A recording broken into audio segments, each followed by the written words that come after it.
오늘 뒷담화를 나눠볼 기사는 최저 연 3.25% 특례 보금자리론 신청, 첫날부터 먹통이라는 헤드라인의 기사입니다. 안녕하십니까. 조선일보 경제부 김은정 기자입니다. 주택담보대출자들의 이자 부담을 낮춰주기 위해 정부가 마련한 최저 연 3.25% 고정금리 정책 모기지죠. 특례 보금자리론이 1월 30일 오전 9시부터 출시되었습니다. 신청 기관인 주택금융공사 홈페이지는 접수를 시작하자마자 오픈런 현상을 빚으면서 접속 지연 현상이 일어났는데요. 이날 오후까지도 일시적으로 이런 접속 지연 현상이 계속됐습니다. 이런 차질이 빚어진 이유 등등을 살펴봤습니다. 특례 보금자리론은 장기 정책 모기지 상품인데요. 기존의 보금자리론과 적격대출 그리고 안심전환대출 이 세 가지를 통합한 상품이라고 보시면 됩니다. 금리는 최저 연 3.25%에서 높게는 4.55%까지로 적용이 되고요. 그리고 앞으로 1년간 한시적으로만 운영이 됩니다. 금리 상승기에 부담이 커진 주택담보대출자들을 위해서 정부가 내놓은 상품인데요. 정책 최초 발표 당시 때에는 금리가 예상보다 높게 나와서 좀 반응이 시들했습니다. 주택가격이 6억 원이 넘거나 또는 소득이 1억이 넘으면 최저금리가 연 3.75%였습니다.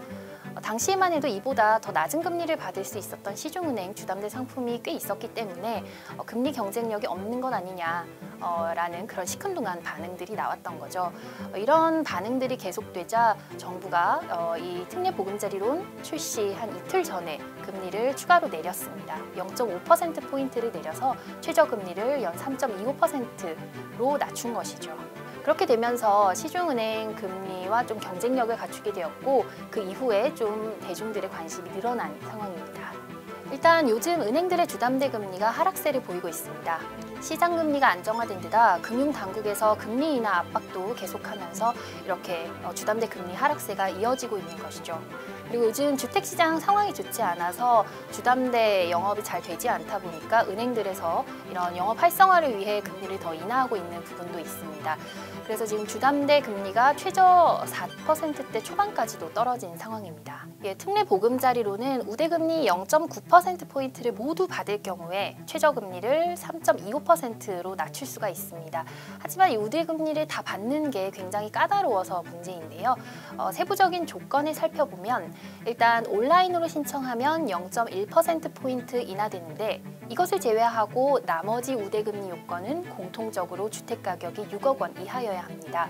평균 아파트 매매 가격이 10억 원을 훌쩍 넘는 서울에서는 적용받기가 어렵겠죠.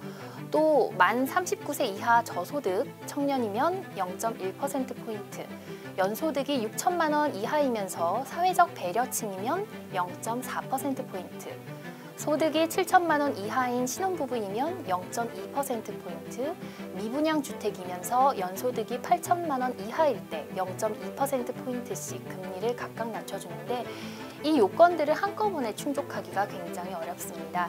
그렇기 때문에 실제로 연 3%대를 적용받는 사례는 매우 드물 것으로 보입니다.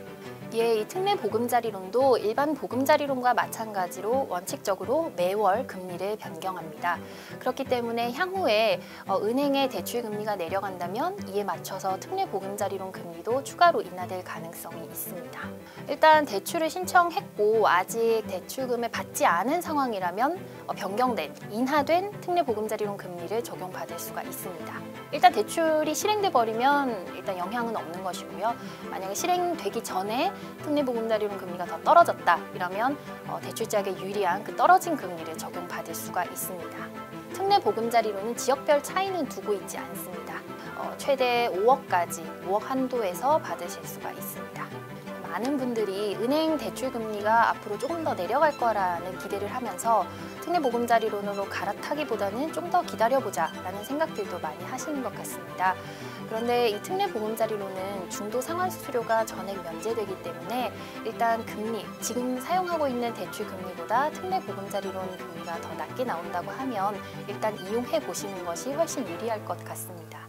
그리고 주금공에서는 24시간 챗봇 상담이나 콜센터도 아주 활발하게 운영을 하고 있으니 조금이라도 특례 보금자리론에 관심이 있으신 분들이라면 꼼꼼하게 비교하고 따져보시는 걸 추천드립니다. 그래도 아쉬움이 남는 것은 아직까지 이렇게 디지털이 익숙하지 않은 고령자들의 접근성이 좀 떨어질 수밖에 없다는 점이고요.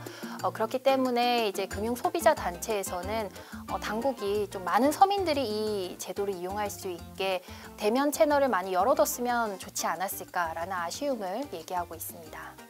지금까지 조선일보 경제부 김은정 기자였습니다.